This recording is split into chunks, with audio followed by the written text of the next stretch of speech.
Eliane da Silva, tenho 38 anos. Aqui é minha mãe, né? Minha inspiração, aqui me trouxe para esse mundo e conheci esse mundo de oportunidades, né? Por intermédio do artesanato, um trabalho que ela quem trouxe para cá, para o nosso estado, e difundiu, né, para muitas pessoas, que essas pessoas já replicaram o que ela já passou.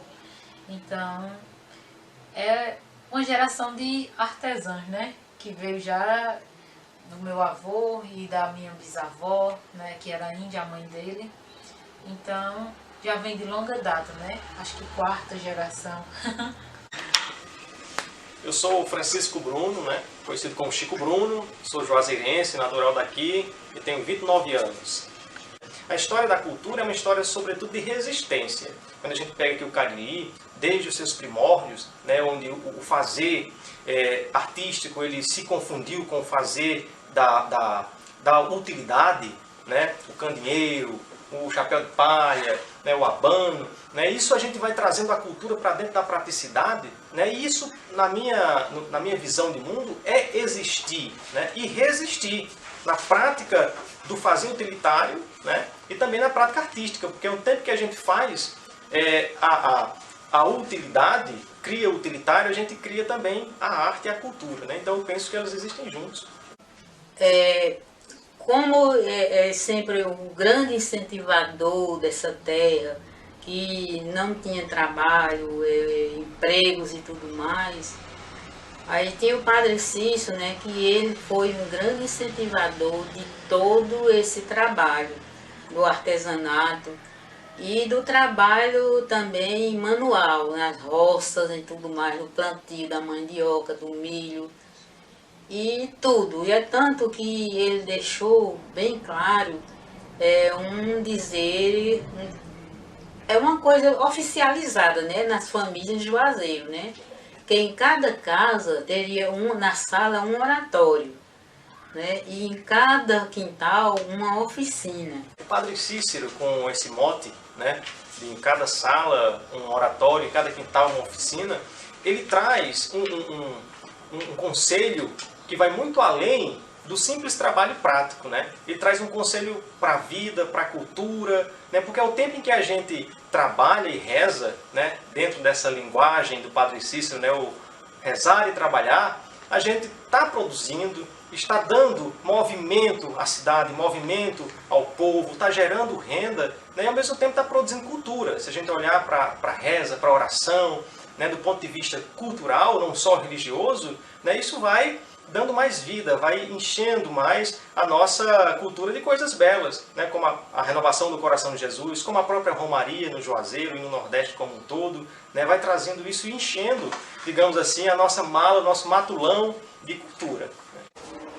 Eu vim de Jardim, sou de Jardim. Meu nome é Francisca dos Santos Fernando, tenho 52 anos. E já está com mais de 30 anos que eu moro aqui. Eu comecei através de Dona Teca, assim, por causa que ela ensinou a minha menina. Ela já está com mais de 40 anos, que ela trabalha com associação, né? Aí teve um curso aí em Fortaleza, como ela é artesã há mais de 40 anos, aí ela ensinou a minha menina. A minha menina tinha 12 anos de idade, a mais velha. Hoje ela é casada, ela tinha 12 anos de idade, aí ela ensinou a elas, né? Aí participou do curso, e aquela dali tinha 10 anos, começou com 10 anos, assim, sabe? Eu adoro, eu acho muito bonita as peças, e dou maior valor fazer. Eu adorei fazer e gosto. E também a da minha menina, quando elas aprenderam, aí eu fui olhando, prestando atenção e aprendi com elas também, com minhas meninas. Cícera dos Santos Fernandes, tenho 31 anos. Eu estou com mais de 20 anos, porque eu tinha 10 anos na época, quando eu iniciei, só que na associação eu não podia ir, que eu era de menor, fazia em casa. A primeira experiência foi com minha irmã, Dona Tecla deu o curso, muitos anos atrás, né, quando ela chamou muita gente daqui, muitos jovens, ela reuniu, e o curso foi no Centro de Catequese. chama Francisco Inês. E lá minha irmã foi, aos 12 anos, fez o curso e daí diante a gente começou a tentar aprender e conseguimos. Lá ela deu curso para várias pessoas. Aí teve uns que continuaram, assim, ajudando na associação e teve outros que desistiram. Mas até hoje os que continuam é o de sempre.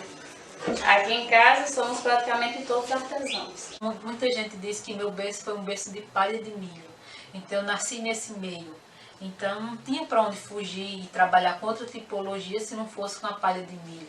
Então sempre foi uma coisa comum na minha vida, constante, e que eu aprendi praticamente só de olhar. O pouco que mãe me ensinou, realmente, Eliane, assim, foi coisa simples, algum detalhe que eu não peguei, mas ela me dizia, é assim. Então eu já praticamente comecei fazendo, né, mãe? Os trabalhos, porque eu sempre gostei e sempre achei possível transformar e ajudar não só na renda, mas também na inspiração e na criatividade, não só nossa, mas de muitas pessoas que hoje convivem e trabalham com essa arte, né, com o trançado da palha de milho. Pega o Juazeiro como referência por ser nascidos aqui, né, por estar vendo, né, o Juazeiro se desenvolver, mas também a gente pode aplicar isso lá no litoral, né, com a mulher rendeira, né, a gente pode aplicar isso na região norte, o centro-sul, com os ferreiros, né, que também estão trabalhando, né, em Potengi, por exemplo, onde tem um pessoal que trabalha fazendo o ferro de marcar o gado, né? Então tem o ciclo do couro, por exemplo, com Nova Olinda e seu expedito, e se a gente for subindo a gente vai encontrando mais ícones, né, que vão misturando essas práticas do rezar, trabalhar, né, do ora e labora, né, dentro da nossa visão cultural, do nosso fazer cultural. Porque eu me sinto honrada em dar continuidade ao trabalho que foi difundido por ela, que eu sempre admirei e muito mais depois que, quando eu realmente percebi que foi uma arte que ela quem trouxe e que mostrou para as pessoas que é possível trabalhar com ela, se manter e até manter uma família com esse trabalho, né? Como hoje tem muitos grupos, coletivos ou individuais que vivem desse trabalho, né? E que hoje eu me dedico também junto com ela, com meu marido e outras pessoas da família nessa arte. E hoje a gente colhe muitos resultados, porque quando eu realmente me voltei para o artesanato, que teve um tempo que eu me afastei, fui fazer faculdade, fui fazer estágio, né, em grandes instituições, então eu comecei a ver que aquilo era muito bom, tinha muito retorno financeiro e tudo, só que eu vi que eu estava me afastando da minha raiz, da minha história, e que o mundo lá fora não valorizava isso, né, pela grande maioria, mas quem realmente acredita e conhece, sabe o que é história, então eu comecei a perceber que, epa, se eu for embora, eu vou estar abrindo mão da minha história, da minha raiz e da minha história, que é muito bonita e que infelizmente é o que anda acontecendo muito no mundo isso. Então eu me voltei e comecei, mesmo que o retorno financeiro hoje, eu digo hoje, não seja o suficiente, mas eu acredito que ele pode ser melhor quando realmente melhorar todo o trabalho em grupo, e isso é o quê? Sempre está batendo na porta de um e de outro, vamos trabalhar, vamos nos unir, vamos fazer. Então, transformar em realidade tudo isso. Se a gente for olhar de um olhar mais filosófico, né, for pensar um pouco além, a cultura, ela se trança, né? É como o trançado da palha que a dona Tecla faz, que as artesãs do Juazeiro fazem, né?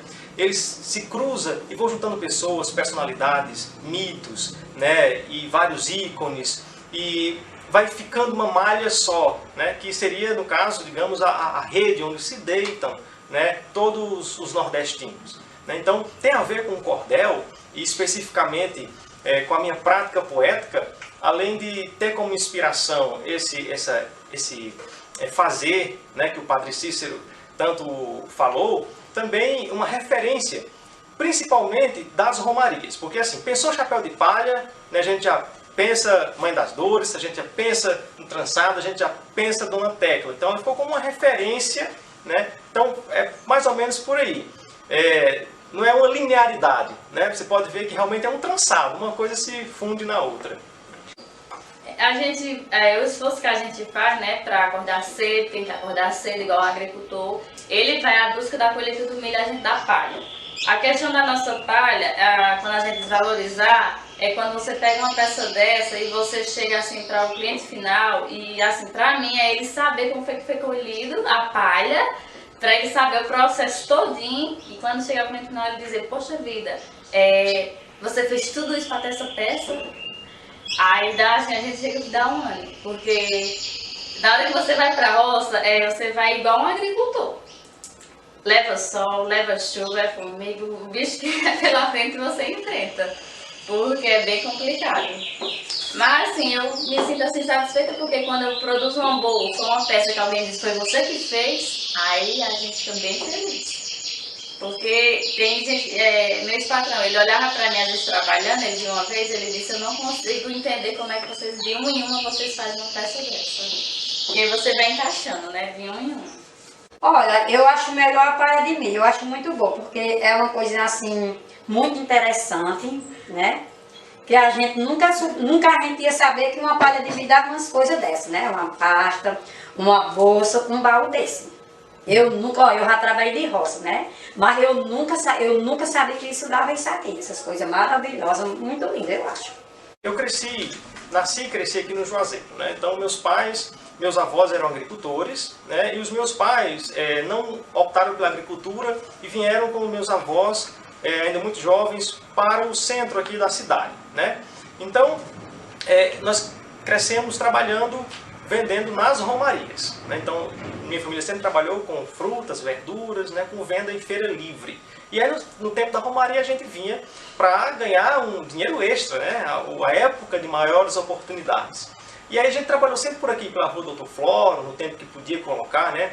A gente nem tinha barraca, colocava no chão mesmo, né? E realizava as vendas. E aí eu já molequinho, trabalhando nesse movimento das romarias, a gente passava aqui e via a Mãe das Dores aberta, né? E que moleque, você sabe, entra em todo canto, mexe com tudo. Eu vinha, passava, dava uma olhadinha e via Dona Tecla trabalhando, já via as meninas por aqui. Então desde pequeno a gente teve aquela referência, né? A partir das romarias, de que aqui, nesse casarão, né, aqui nessa casa se fazia o trabalho de palha. Então, eu especificamente, quando pensava palha, pensava o casarão, que mais tarde, quando eu fui crescendo, vim chegar a saber que era a Associação Mãe das Dores, né, que a Dona Tecla era a referência, a líder de todo esse trabalho, né? Então começou por aí, né, trabalhando nas romarias e tendo o casarão como ponto de referência das idas e vindas nessas ruas que no tempo de romaria, com o Juazeiro cheio, isso fica um universo, né, à parte aqui. Ficar assim muito triste porque eu fiquei desempregada, né, do comércio, mas se não fosse a palha do milho, eu acho que eu tinha caído em depressão. Porque eu fui demitida hoje, aí no outro dia, aí eu vi lá, a esposa dele. Tive umas peças e eu fiquei assim, eu digo, meu Deus, como Deus é bom, porque eu imaginei eu ficar parada. Parada assim, sem encomenda, porque a gente pode fazer mesmo sem encomenda.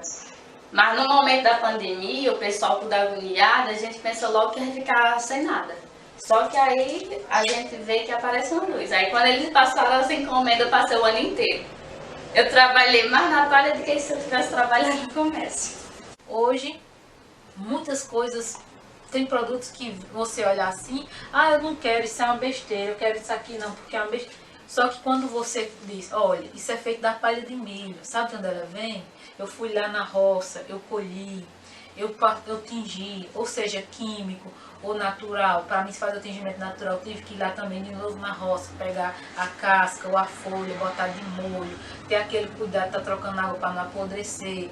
Aí processei, fui, cozinhei, os testes que se tem, tingi. Então, isso aqui, para fazer essa peça, eu não só peguei e disse, eu vou fazer desse jeito. Não, eu fiz uma pesquisa histórica, o que é que vende mais, aqui para quantos copos dá. Então tem todo um estudo, tem toda uma história por trás disso. Eu não estou vendendo só um produto, estou vendendo uma história, estou vendendo uma arte. Quando você trabalha que tem algum tipo de renda, você sabendo se organizar, então é isso que ela me trouxe. Ela me trouxe a alegria de poder ter minha própria renda.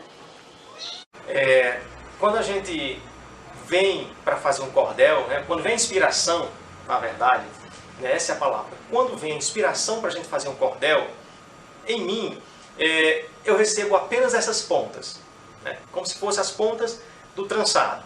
E aí eu vou juntando, eu vou unindo, e às vezes solta aqui, solta acolá, né? Então, mais uma vez, usando o trançado como símbolo, né? É nessa união de cada linha, de cada palha, que a gente vai montando toda a esteira da nossa vida, do nosso saber, do nosso fazer cultural, do nosso fazer artístico. Porque para mim fazer isso aqui eu não faço só, eu preciso de um marceneiro, ou um soldador, como aqui é ferro, eu preciso da pessoa que está lá na roça, que plantou o milho, eu preciso de alguém para colher para mim, eu mesmo vou colher. A tinta química eu tive que conseguir de terceiros, entrou a transportadora, então entrou o trabalho de alguém que tingiu para mim, ou eu mesma tingi, né? Então teve outra pessoa que pode ter coberto o ferro se eu não sei esse processo. Então é uma cadeia, tem uma grande cadeia por trás de tudo isso, que muitas vezes você não percebe, você vê isso aqui, é só palha de milho. Não é. É um trabalho conjunto, é um trabalho que envolve várias etapas, vários processos e várias cadeias produtivas. Estou usando aqui o chapéu de couro, né? Mas sempre que eu vou para a roça, a gente também trabalha plantando no tempo do inverno, né? E aí a gente vai com chapéu de palha, né? E isso é uma identidade muito forte da gente, né? Tanto que lá na Lira Nordestina, um dia desses, chegou uma pessoa para pegar um produto e foi com chapéu de palha, né? Então, quando a gente olha para a pessoa, o chapéu de palha é rumeiro, né? Então, se é rumeiro, é da partilha, se é rumeiro, é gente da gente, é nosso, é uma identidade, né? Então, Dona Tecla, ela representa essa identidade, né? Essa referência, né? Sem contar também que, ainda falando mais de Dona Tecla, ela encarna essa filosofia do Padre Cícero, né? E ela representa para nós uma liderança muito grande, muito forte, né? Nesse sentido, né? De ser uma líder, né? Do artesanato, do qual eu faço parte com a minha tipologia, né? Mas que tem tudo a ver, sempre se mistura, né? No Juazeiro tudo se mistura. Juazeiro é um grande caldeirão, onde todos esses mitos, esses pensares, esses fazeres, esses saberes, vai unindo e torna-se uma coisa só. É místico.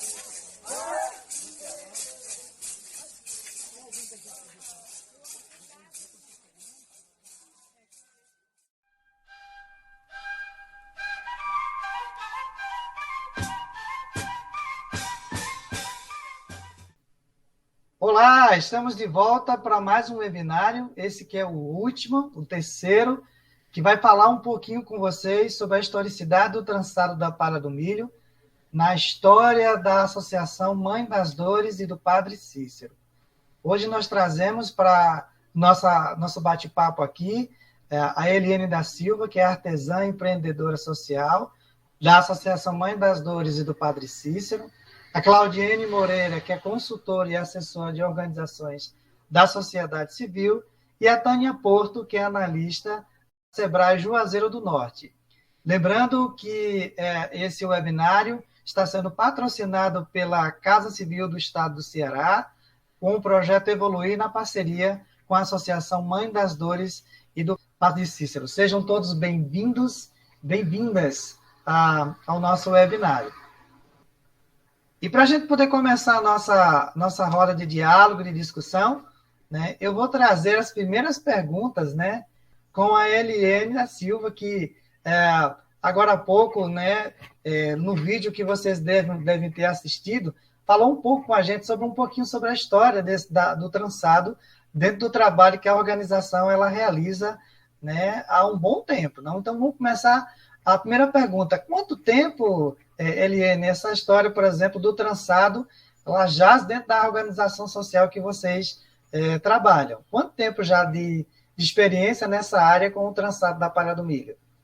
Bom, o trabalho com a palha de milho, ela deu início na associação antes de 84. 84 foi o ano de registro da associação, né, com CNPJ, mas antes disso, minha mãe, que é a presidente da associação e uma das fundadoras, que está até os dias de hoje, ela sempre participava de reuniões, né, junto à Associarte, que é a Associação de Artesãos do Nordeste. Então, sempre os grupos, associações, mandavam uma pessoa para esses encontros, que era uma pessoa de cada grupo, e para esses encontros lá em Olinda, Pernambuco, e lá, além de eles se atualizarem sobre as questões legais, também tinha troca de conhecimento. E foi a partir daí que ela conheceu um grupo de pindobas, né, do sertão do Pernambuco, que apresentou algumas bolsas feitas de palha de milho. E quando ela viu a primeira vez, já brilhou os seus olhos, ela sentiu a necessidade de aprender, ter aquele conhecimento para si. Então, ela, na mesma hora, comprou 2 bolsas, trouxe, mas não aprendeu naquele primeiro momento, né? Porque foi só mais a conversa. Então, trazendo para Juazeiro do Norte, ela começou a conversar com algumas pessoas sobre esse conhecimento desse produto, do trabalho com a palha. E ela tinha uma conhecida que morava próximo ao Rio Salgadinho, aqui, né? Próximo ao Horto. E ela falou que ela era parente dessa pessoa que estava nesse evento e que estaria visitando Juazeiro, né? Para estar com a família. Então, a partir daí, mãe conversou com ela e elas marcaram de se encontrar e ter essa troca de conhecimento. Então, ela passou a técnica para a mãe e ela, a partir daí, começou a produzir peças, né? E apresentar e fazer na associação e trazer para cá. Aí, a partir daí, já em outros eventos da igreja que a gente sempre participou também, então, veio um pessoal da CEARTE que estava lá, e uma das artesãs, em memória a Francisca Inês, que fazia parte do grupo, ela os convidou para ir até a associação, né? Então, eles vieram até aqui. E mãe disse que, coincidentemente, ela tinha feito muitas bolsas e colocou elas todas expostas como se fosse uma galeria aqui na associação, né? Que foi as pessoas do Sebastião Araújo, da Josete e da Joana, que, em memória, né, já faleceu. Então, quando eles chegaram aqui, gostaram muito do produto. O Sebastião Araújo, quando pegou a bolsa, olhou e disse: eu tenho mercado para esse produto. Você pode dar oficinas, cursos pela CEARTE com essa técnica? Ela disse sim. Então, a partir daí, ela realizou os primeiros cursos na Rua do Horto, na própria associação, e não só aqui em Juazeiro, mas em municípios vizinhos, como Caldas, em Natal e em Catarina, né? Então, quando todo mundo da associação Mãe das Dores aprendeu a técnica, e ela dando oficinas e começou a ter muitos pedidos para dar oficina financiada como órgãos como a CEARTE, então outros artesãos sentiram interesse, teve a necessidade de aprender, e como ela sempre foi da parte de logística, de articular os artesãos no grupo e está sempre indo para reuniões, então outros artesãos começaram a assumir esse papel, e ela ficando apenas aqui na base, na associação, articulando esse pessoal. Tanto que começou o Luciano, aí a Célia Freitas aprendeu com ela, junto com sua irmã Terezinha e outras irmãs que aprenderam todo esse conhecimento aqui. E já começaram a dar cursos também. Cleide Santana, que trabalha individualmente com essa técnica hoje, mas já participou desse grupo, aprendeu, chegou a dar oficinas também. Então, foram muitos artesãos que aprenderam e começaram a repassar, juntamente com ela, não só dentro do Nordeste, mas em estados vizinhos também, porque ela sempre estava viajando e representando o grupo por muitas lutas e por esse trabalho também desenvolveu, que hoje chegamos, né, praticamente ao país, acho que já passamos, né, a questão do país inteiro, conhecer esse trabalho mundialmente, né, que até gente de fora conhece e algumas vezes chega a comprar também. Eliane, me parece uma pergunta óbvia, mas conhecendo um pouco sobre o trabalho que vocês realizam aí, inclusive visitando a loja, né, que a loja é um expoente, né, você entra dentro da loja, você fica maravilhado, né, apaixonado pelas peças que lá estão colocadas. Então, existe uma variedade, uma multiplicidade tão grande de matérias, né, de materiais que você pode ver a partir do trançado. O que dá para fazer com essa questão da fibra, né, que é tão versátil? O que pode ser feito a partir da técnica do trançado? Olha, o trançado com a palha de milho, ele tem 2 pontos básicos, que é o ponto largo e o ponto fino, que a gente chama de cordinha. Então, a partir desses 2 pontos, eu posso fazer N produtos, da cestaria ao utilitário, à decoração, ao mobiliário. Vai da imaginação, da criatividade do artesão e também do seu recurso financeiro para investir, para ampliar e investir em novos mares, como é o caso que hoje a gente está trabalhando, a questão do imobiliário. Porque se eu quero, eu preciso da estrutura. Então, a estrutura, nesse caso, ela já tem um valor mais elevado do que quando eu vou fazer uma bolsa. Para mim, fazer uma bolsa é mais simples, porque a estrutura é de madeira. Então, a partir dessa estrutura, eu posso fazer N bolsas, né? Vai do meu cuidado, do meu zelo e da minha dedicação. E já para me fazer uma cabeceira de uma cama, uma banqueta, uma cadeira, então requer a estrutura, seja ela de ferro ou de madeira, né? E que tem alguém que tenha esse potencial para fazer, que seria um outro artesão que entraria com essas estruturas, né? O Chico Bruno, no mini vídeo, ele falou que a linguagem popular do trançado, né, quanto cultura, quanto tipologia, é uma coisa que, metaforicamente, ela representa, né, essa junção, né, de pontas, né, de vários setores e segmentos da arte popular. É uma coisa bem interessante isso que ele falou dentro do vídeo, inclusive.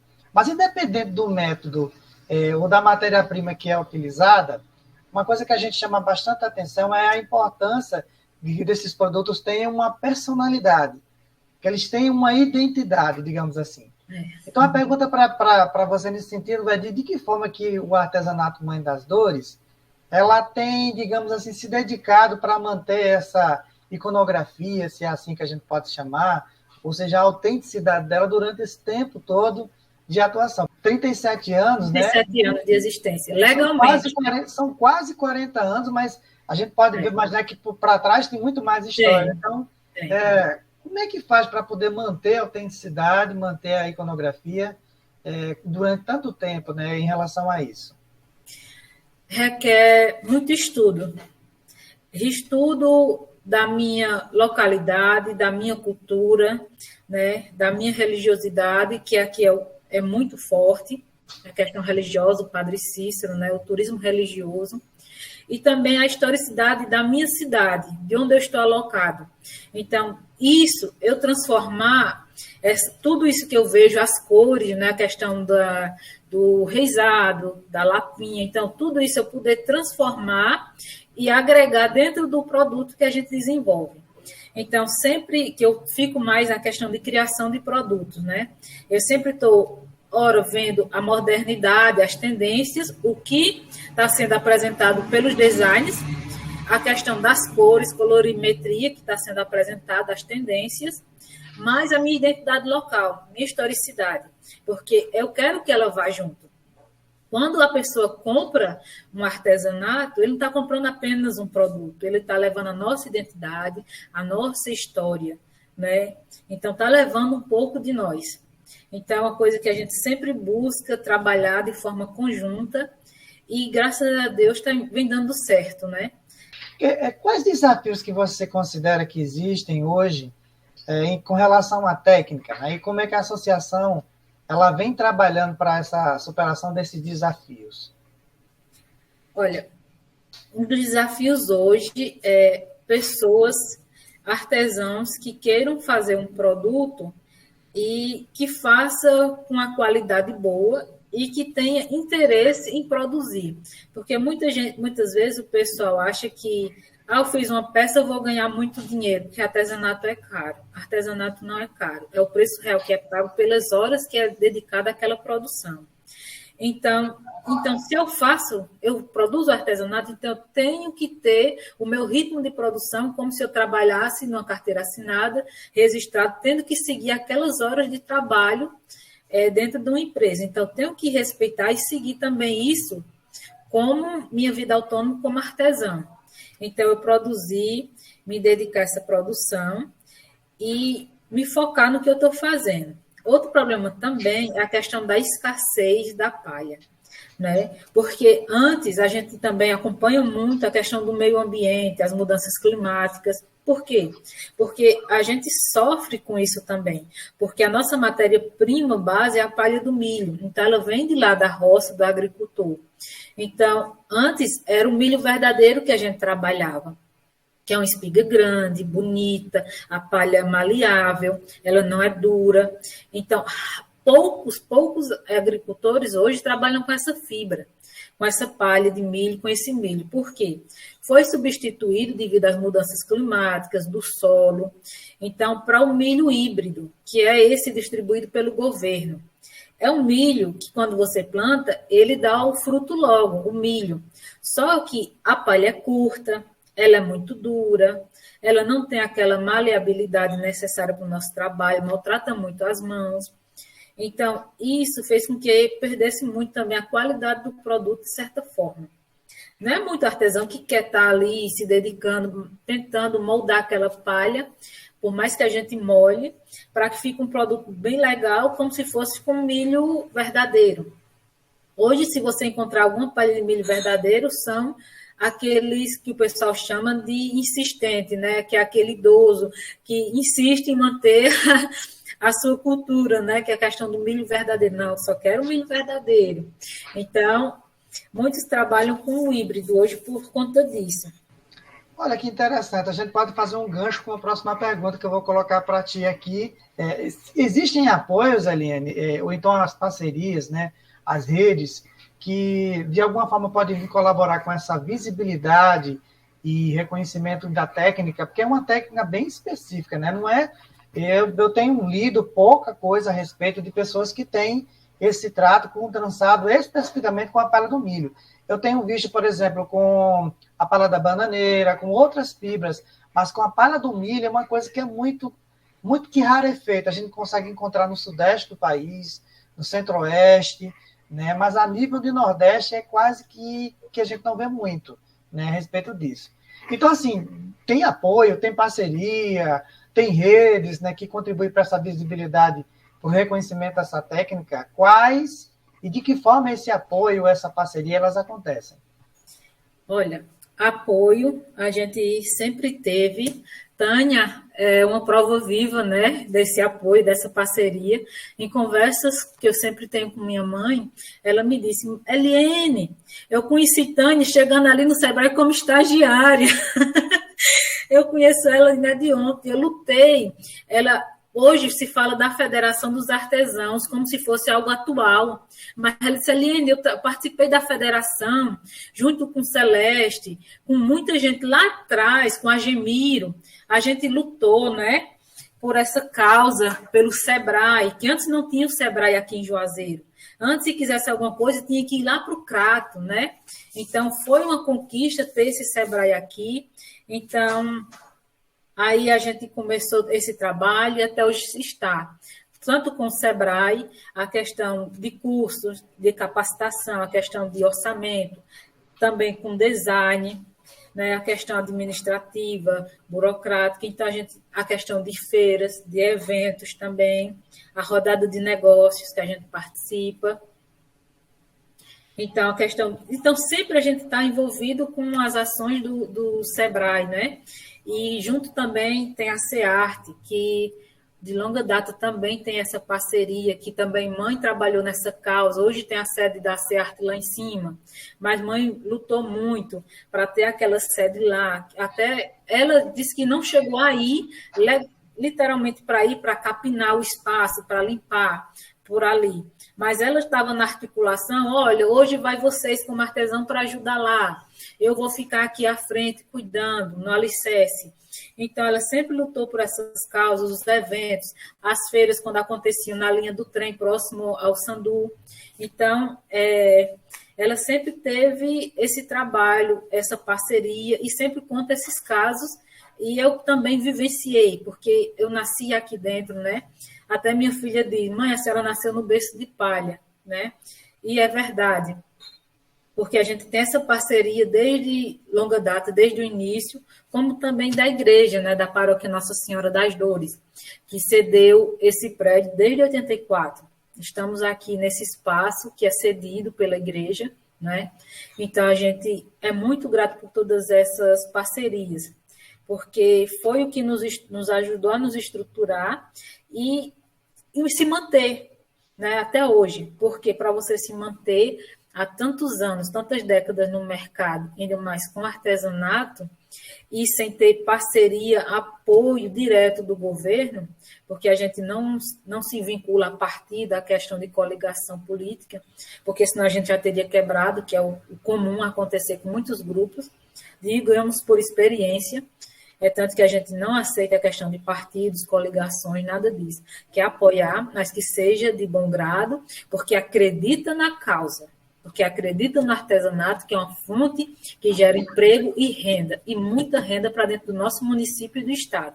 Então, uma coisa que deixa... Eu fico todo arrepiado com essas histórias.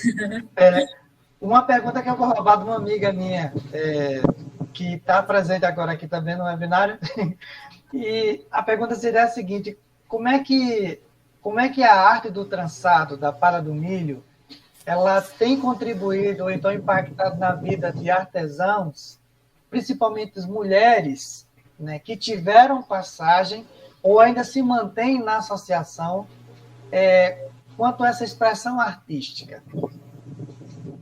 Impactou muito de forma positiva na vida de muitas mulheres, porque na grande maioria são mulheres, né?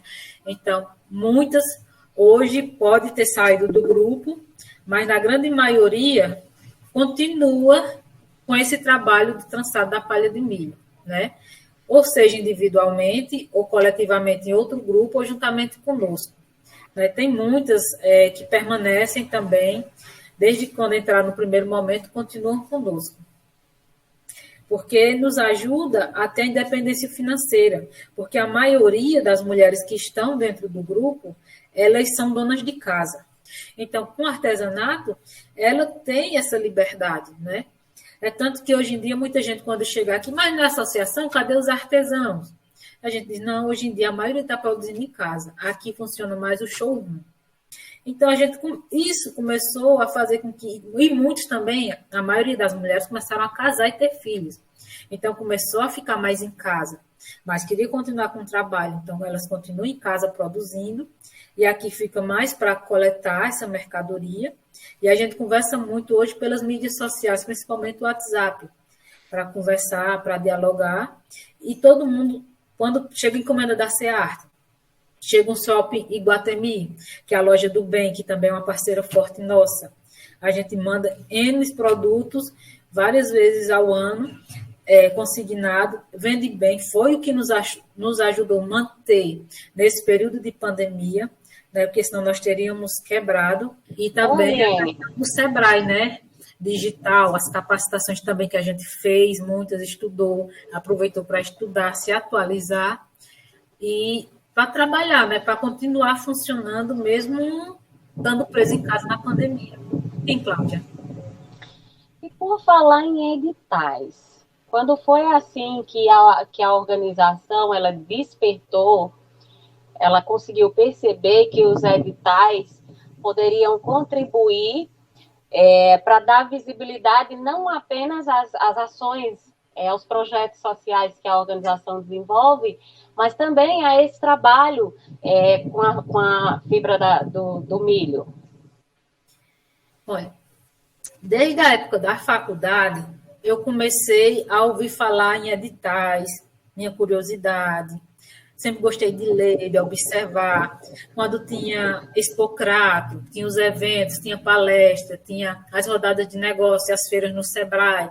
Então, sempre eu estava ouvindo as conversas, as reuniões que tinha, quando tinha chamamento. Quando dava certo, eu conciliava com a faculdade ou com o estágio que eu tinha na Receita Federal. Então, eu sempre estava conciliando e acompanhando essas falas. Então, eu sempre ia me aprofundar. Porque eu trabalhava, mas era mais indiretamente na associação, mas eu sempre buscava meios. Eu disse, a gente tem potencial, tem como crescer, mas como fazer isso? Então, eu disse, depois eu comecei a ouvir falar sobre editais, sobre recursos que vêm para a arte, para a cultura, porque o artesanato está enquadrado nesse meio, né? Então, a questão do emprego e da renda também. Então, eu comecei a me movimentar e ver que era possível. Muito valeu. Eu gostaria de fazer a última pergunta aqui, e a questão é, que dica você daria, de uma forma bem rápida e prática, né, para quem quer impulsionar, por exemplo, ou ganhar sustentabilidade com o artesanato para o ano que vem, por exemplo. 2022 é um ano que a gente, se Deus quiser, a gente está saindo dessa história dessa pandemia, né? Nós temos 2 anos de atraso ou mais, né, relacionado com a história da pandemia, né? E foi um tempo muito difícil, está sendo um tempo muito difícil. Então, que dica você daria, de uma maneira bem rápida, né, para quem quer, agora nesse momento, está assistindo a gente, quer investir, quer inovar, quer impulsionar o seu negócio para o ano que vem? É acreditar. E acreditar e colocar a mão na massa, né? Você ir atrás, insistir e executar. Porque de que adianta eu acreditar numa coisa, achar que é possível e ficar só nos planos, só nos sonhos. Então, começar a executar com o que você tem. Então, o que você tem, então comece com ele. E, principalmente, vá conversando quem está ao seu redor, a acreditar no que você fala. Você fala, explica, mostra, não acredita, então comece a mostrar resultados. Né? Então, fazer e executar e estudar. Sempre estar estudando, porque é uma constância. Tudo está em mudança, em constante mudança, tudo. Nada estagna nessa vida, né? Nada fica parado. Então, sempre buscar acompanhar e se atualizar e aperfeiçoar o que você faz. Então, acreditar e buscar novos mares para navegar. Joia, Helene. A gente gostaria muito de agradecer a você pela participação no webinário. Fica por aí, que a gente tem ainda aqui a nossa Tânia, né, para a gente poder conversar e fazer um bate-bola.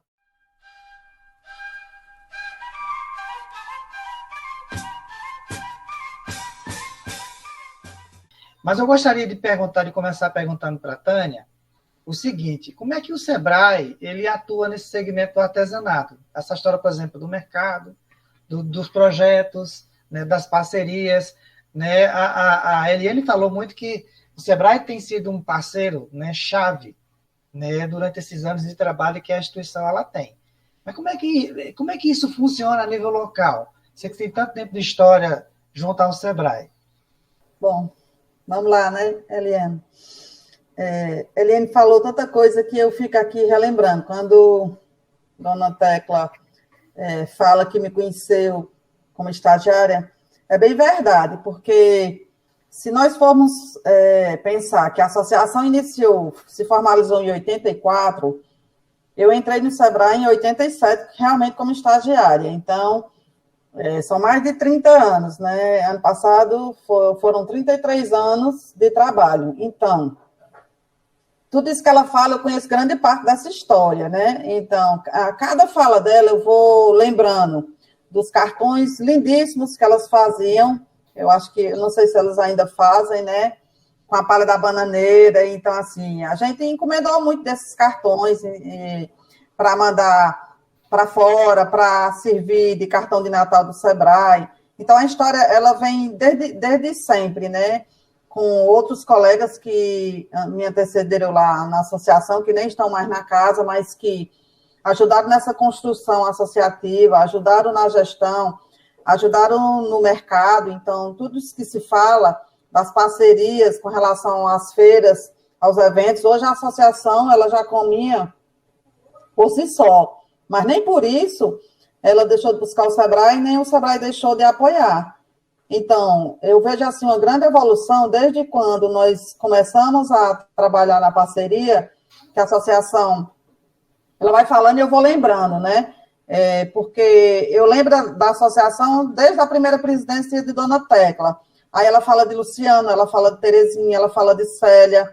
Então, todos esses que eu também conheci na associação, que hoje têm suas próprias associações, seus grupos, eles também são atendidos pelo SEBRAE. Então, assim, é toda uma rede que se formou a partir da associação.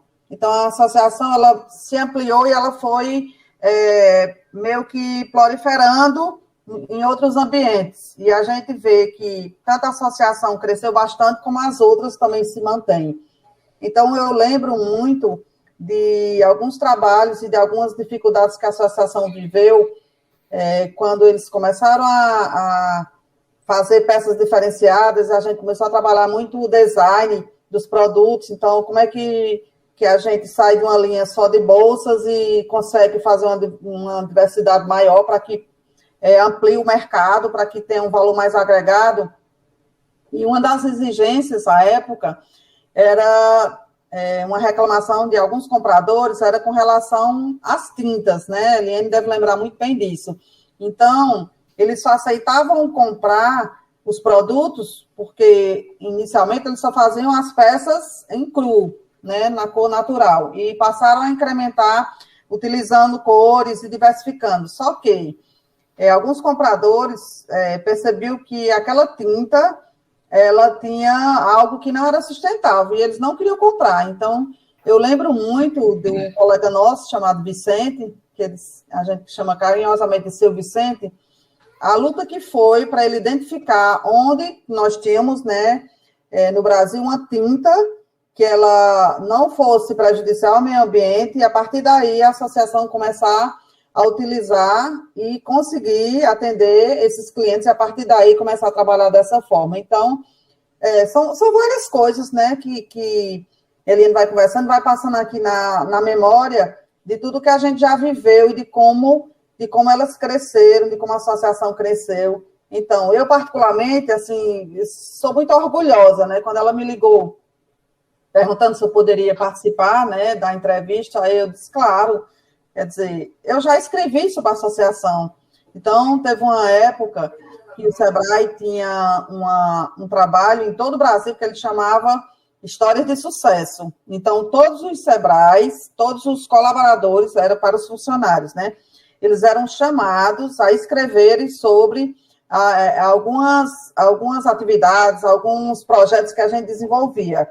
E eu escrevi, né, eu tive a grata felicidade de escrever sobre a associação aí de Eliane, e a grata satisfação de entrevistar Monsenhor Murilo, em memória, irmã Anete. Então, assim, é algo que vai trazendo tudo que a gente viveu na associação. E eu vejo uma série de outros projetos e outras parcerias que a gente desenvolveu. Desde realizar e criar vivências. Então, alguns anos atrás, o SEBRAE construiu uma vivência com vários artesãos. Então, todo o trabalho foi feito, um trabalho antes de imersão com designers, com profissionais da área da economia criativa, e num regime de imersão durante uma semana, lá no Centro de Expansão em Crato. Várias associações estiveram juntas, então eles fizeram primeiro toda uma incursão no território, né, para entender um pouco sobre isso, e à época eles criaram uma identidade chamada Fé e Arte de um Povo. E o que eu achei mais bacana, isso gerou um livro, um catálogo, é que a palha de milho passou a conversar com a xilogravura, que passou a conversar com o couro, que passou a conversar com o tecido, enfim. Então, todos eles começaram a trabalhar de uma forma bem integrada. E isso foi algo muito bacana, né? Essa foi a primeira vivência que a gente fez, mas depois a gente fez mais 2 vivências, replicando. Ainda hoje, eu só tenho 2 livros da primeira vivência, mas sempre que eu atendo alguém que vem de fora, que quer fazer alguma entrevista sobre artesanato ou algum design, alguém que está na região que eu mostro, que quer levar o livro, aí eu falo, não, eu só tenho agora esse aqui tem que ser como mostruário. Mas foi o primeiro. É filho único, né, Tânia? Esse aqui você só pode olhar, mas enfim, eu posso conseguir para você digital. Outro exemplar, né, o digital, né? Aí esse aqui é filho único, tem que guardar direito para a história. Tânia, uma pergunta relacionada, por exemplo, com essa história do mercado de oportunidades. É bem interessante quando você fala assim que, olha, saiu fulano, saiu ciclano, cada um tem uma associação. A gente pode dizer, de forma direta, Existe oportunidade de mercado para todo mundo nesse momento, do ponto de vista de artesanato? Ou, tipo assim, para os grupos mais e para os grupos menos? Bom, eu diria sim para as duas perguntas e explico por quê. Para uns mais e outros para outros menos, mas oportunidade existe sempre. Então, vai depender muito do nível de organização do grupo, né, do nível de comprometimento, do nível de ousadia do grupo, porque eu conversando com um artesão, e na realidade ele é um profissional do design, mas é uma pessoa bem jovem, que também a gente atende, e ele conversava comigo sobre uma feira chamada Cariri Criativo, que acontece lá no Crato, acontecia, e no período da pandemia, a Eliane deve conhecer, né, Eliane? O Simon. Então, no período da pandemia, ele disse que nem virtual eles se reuniam mais, o grupo da feira, né, que eram todos artesãos. E ele resolveu empreender, né? Então, na própria pandemia, ele conversou com o Cariri Criativo, querendo abrir um espaço colaborativo, mas eles meio que não acreditaram muito, e ele ousou, com mais um ou dois, ele e a mãe, que também é artesão, e uns dois, e abriu o que hoje é no Crato aqui, muito conhecido, chamado a Casa UK. Depois vocês podem conhecer, onde é um espaço colaborativo, e é um espaço de arte, de compartilhamento. Então, eu digo que a oportunidade sempre vai existir. É lógico que a gente não pode negar que a pandemia ela trouxe inúmeras dificuldades, né? Para os empreendedores e para os artesãos, em especial para os MEIs. Mas, aos que empreendem por oportunidade, aos que empreendem por necessidade, e há aqueles que sempre têm aquela ânsia de aprender, de crescer, de inovar. A própria Eliane disse aí, o Sebrae ele precisou se reinventar muito rapidamente na pandemia, porque nós estávamos no início de um processo de transformação digital e tivemos que correr algo que era para um ano e meio, em 30 dias, 20 dias, e passamos a ofertar soluções para os empreendedores, e estamos junto com e-book, com live, com conferência, enfim, com tudo que se podia ser feito, porque a gente entendia que se o Sebrae estava passando por aquela dificuldade, imagina os pequenos, né? Os pequenos negócios. Eu acho que vai muito do grupo, vai muito do papel e do comprometimento do artesão. A questão da legalização é uma coisa que pode ser salutar tanto para quem quer empreender individualmente quanto coletivamente, Tânia? Sim, no caso dos artesãos, o que é que a gente percebe, né? Eles agora podem se formalizar como microempreendedor individual, né? Foi uma das categorias que há pouco tempo entrou, há algum tempo, né? Nas categorias que podem ser atendidas. Só que a gente percebe, por exemplo, dados de hoje, que eu estava verificando, na categoria como o CNAE, né? Que é o Cadastro Nacional, né, da Atividade Empresarial, nós só temos 41 aqui em Juazeiro e 5 no Crato, com esse CNAE, né, com esse código. Ocorre que nós sabemos que tem muitos artesãos que eles se cadastram no SICAB, né, que é aquele Sistema Nacional de Cadastro, que também dá possibilidade para oportunidade para várias políticas públicas. Eles podem, a partir do SICAB, emitir nota fiscal. Então, muitos deles se cadastram como MEI, ou ficam informal, ou se cadastram no SICAB, ou então, alguns que são mais da área rural, que também recebem alguma renda, no caso, algum auxílio, né, algum Bolsa Família, ou algum tipo de auxílio emergencial do governo federal, eles correm um risco, ao se formalizar como microempreendedor individual, em perder aquele auxílio, né? Então, tem os que também não fazem a opção de se registrar por conta disso, ou pagam o sindicato rural e estão próximos de se aposentar e temem se prejudicar. Então, são vários os fatores. Agora, que nessa pandemia e nesse período que a gente está retornando, muitos empreendedores, eles começaram a atividade empresarial, ou porque perderam o emprego, ou porque tinham um talento e passou muito tempo em casa e começou a ocupar o tempo com aquilo ali. Então, isso é algo que realmente é notório. Na tua opinião, qual é a tendência a nível local? Porque o que me parece é que existem esses desafios, né, por N fatores que você agora nos apresentou, e com certeza são justificados, porque é uma coisa que é relativamente recente, né? Então, essa coisa da gente poder ser empreendedor, ser reconhecido agora dentro do meio, enquanto artesão, é uma coisa recente, né? Então, tem muita gente ainda se apropriando. Qual é a tendência a nível local? Essa coisa ela ainda demorar um pouco para as pessoas, eu posso me cadastrar quanto empreendedor individual, né? Isso tem algum cenário que você consegue identificar a partir de então?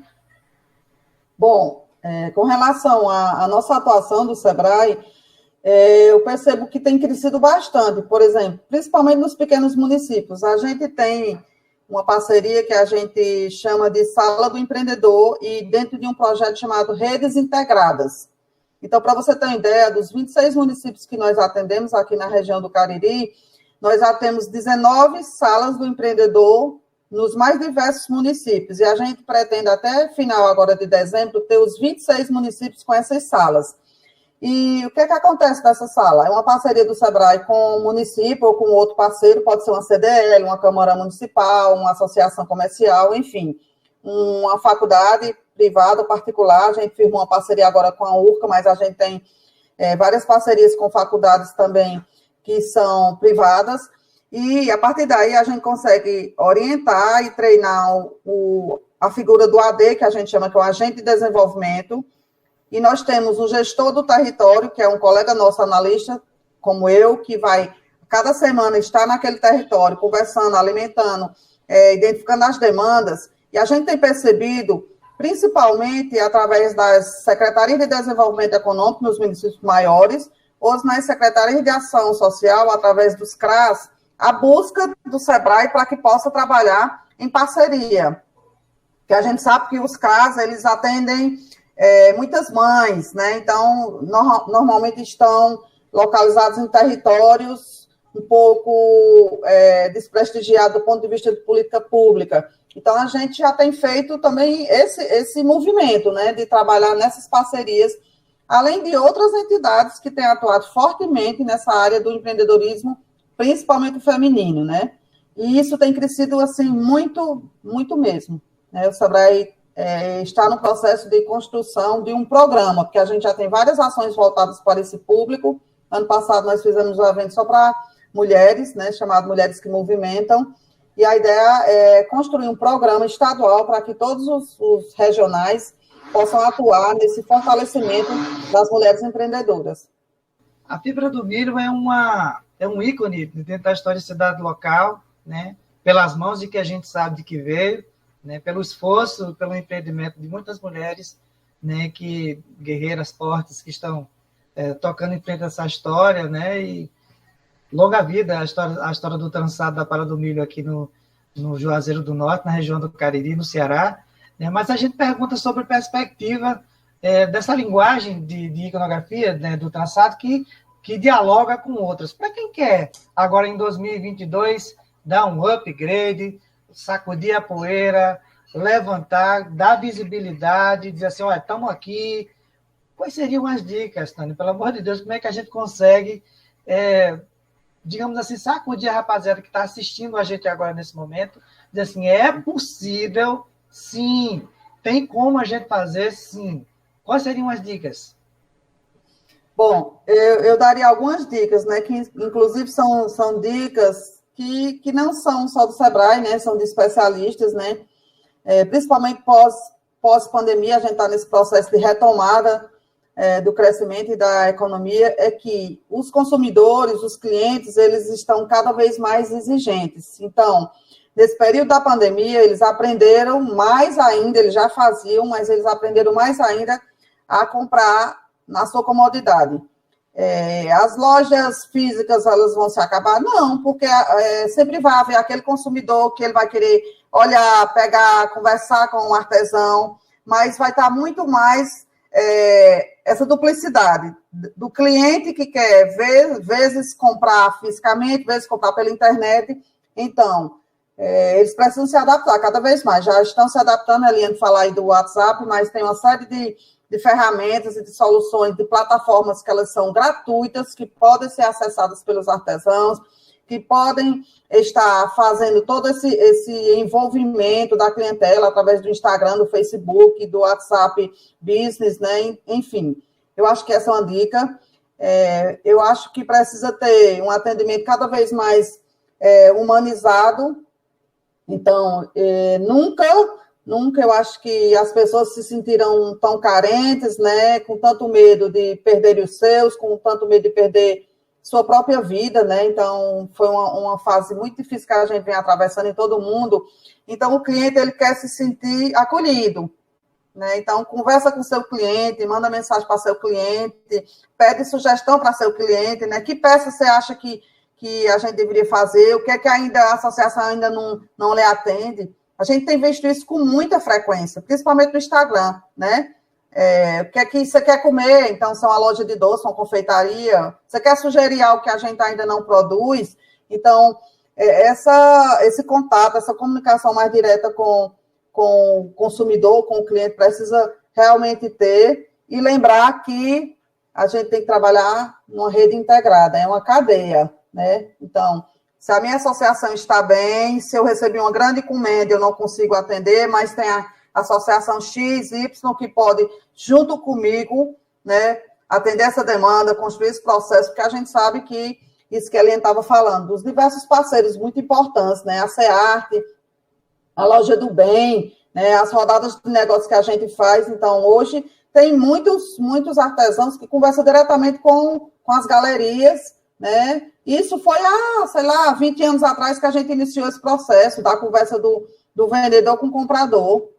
E hoje, a galeria, o comprador lá, não sei de onde, né? Vez por outra eu escuto um artesão me dizendo: Tânia, fulano de tal da galeria me fez uma encomenda muito grande, e quer dizer, eu só não tive muito problema na pandemia, porque eu fui recebendo algumas encomendas. Então, é todo um vínculo que vai se criando, e que o artesão, o empreendedor como um todo, ele precisa ter esse cuidado, né, desse zelo.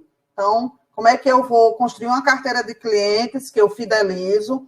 Como é que eu consigo fazer uma jornada com esse meu cliente? E como é que eu interajo? Então, um cliente que sempre me comprou e já faz, 6 meses que não conversa comigo, foi que houve, né? Manda uma mensagem, faz uma ligação, tenta reverter e sair da caixa, né? Então, tem que pensar fora da caixa, sempre fora da caixa, né? Então, por que a cadeia ela precisa ser só naquele formato? Por que a bolsa tem que ser só daquele jeito? Por que eu não posso inovar e fazer diferente? As oportunidades estão aí, a própria Eliane falou de hotéis que hoje eles organizam os seus ambientes com galerias, tem aí uma negociação que está sendo feita para que elas possam ir para um hotel, aí junto com outros artesãos, está lá expondo seus produtos. Então, isso aí é todo... Tem lojas hoje que vendem o produto do artesão, né, e não vende como um atravessador, mas vende no sentido e no propósito de dar oportunidade, já que essa pessoa, esse empresário, ele tem essa visão compartilhada e ele tem mais recursos. Então, ter sempre os olhos e a mente aberta para as oportunidades. Esse seria o recado que eu daria. E que o Sebrae vai continuar, estará sempre à disposição de todos. Né, Eliane? Gratidão, Tânia, por tanto entusiasmo que você passa com as suas palavras. Eu acho que é uma das grandes lições que a gente pode, nesse momento, a partir dos webinários que nós realizamos em conjunto, e esse finalizando com chave de ouro, sobre uma palavra que o próprio Dom Helder Câmara colocou para a gente em determinada circunstância. É preciso amorosamente amar as pessoas. E o artesanato é uma tradução desse amor. A gente faz amor com o artesanato com as mãos, né? Tem toda uma história, tem todo um contexto. É muito mais do que subsistência, é muito mais do que existência.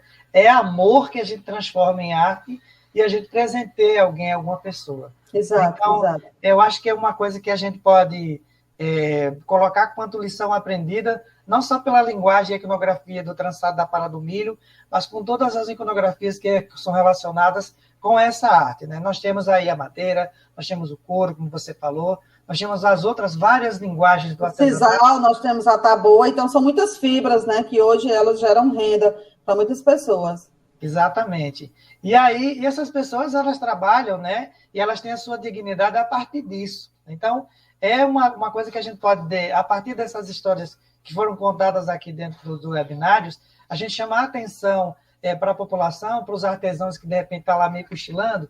Olha, preste atenção que existe uma tendência aí de mercado que está aparecendo e a gente vai ter que se adequar aos pouquinhos. Se você não sabe, pede ajuda, está o Sebrae aí, tem tantos parceiros que podem contribuir com esse processo.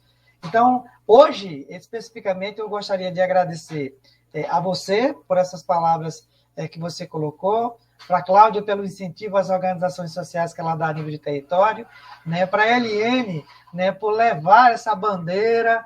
Então, agradecer a vocês, né, por estarem à frente desse trabalho tão bonito e tão grandioso. E agradecer e aproveitar também a você, ouvinte, a você, telespectador que está assistindo a gente no estado do Ceará, no Brasil, pelas redes sociais da Mãe das Dores Artesãos, para poder multiplicar essas informações, esses videozinhos pequenininhos, curtos, grandes, né, que vão ser colocados e ancorados nas redes sociais. Um grande beijo, um grande abraço para todo mundo, e é isso aí. Obrigada. Tchau.